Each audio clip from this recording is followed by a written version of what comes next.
the other two teams in the state of Florida that, were highly regarded heading into the year playing each other this week. Miami's about a 4.5-point favorite on the road in Tally. I think you just take Miami and because my cap on Florida State is they're not as good as that Bama win. They are not that good. They are not as bad as losing to Virginia.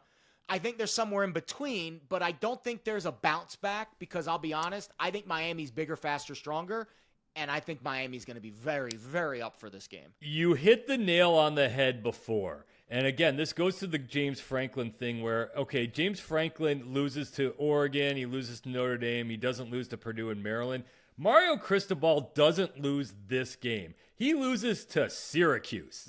Like, there's Georgia Tech when he doesn't take a knee. Literally, last year they blew the college football playoff by losing to the Orange. They lose at SMU. You look at the schedule, they're going to be favored by double digits the rest of the way, including home at against Louisville. They rise up and rock in the biggest of big games. It was always the November Arizona thing. Like Oregon for years, there was always that Thursday night or Friday night Arizona or Arizona State game, and Oregon would go down there, and Justin Herbert couldn't play dead, or there was always something weird when it came to Oregon in general. Then Cristobal took over, and he kept the tradition going. I think that's coming. I don't think he loses a game like this, even though Doak Campbell will be rocking, and they've got a little extra time from the Virginia game. I think the biggest problem I have is, this goes back to the Alabama game too. Wow, can Florida State not tackle? I don't like this Florida State defense. I texted a source that's very close to the program. He says he does not like the secondary. They're thin. They got kind of this like bend and then break mentality, I think, in the back. Those are bad things.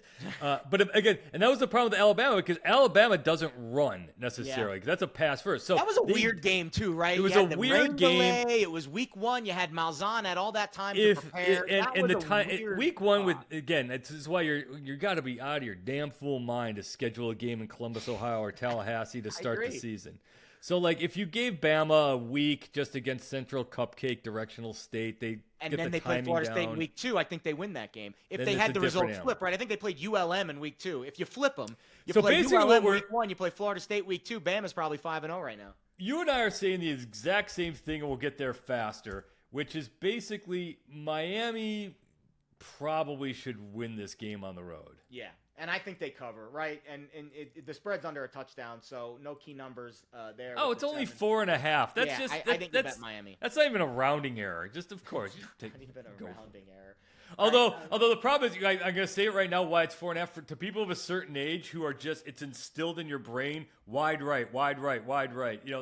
These games end up being a missed field goal, in historic fashion. If Florida State keeps it close, I tip my cap to Castellanos and to Norvell, but I think Florida State's going to. I think we saw the peak, and I think they're going to continue to kind of. Unless it was the Friday night not interested performance by Florida State, that NFL offensive line Miami has is just going to bury that Seminole front seven. I think Carson Beck, as much as I think of him as he should be in the Heisman race, this is about the running game, and I think they grind it out. And Miami's off the bye too. This is a tough spot for Florida State after that Friday night game where I'm surprised that Squirrel White made it out of the end zone alive after the stampede that he dealt with that Virginia fan base. Don't even get me started on rushing the field. But you're an anti-rushing fieldite? No, I'm fine with rushing the field after the losing team departs the field. You can't trust drunk college kids. You saw one guy flipping off Castellanos. Like, come on, people. Like, have some. Yeah, between that and the Ryder Cup, just fan behavior, I'm fine with fans being rowdy, but you can't trust fans to be eye to eye with the opposing team after they just won. That is asking for trouble.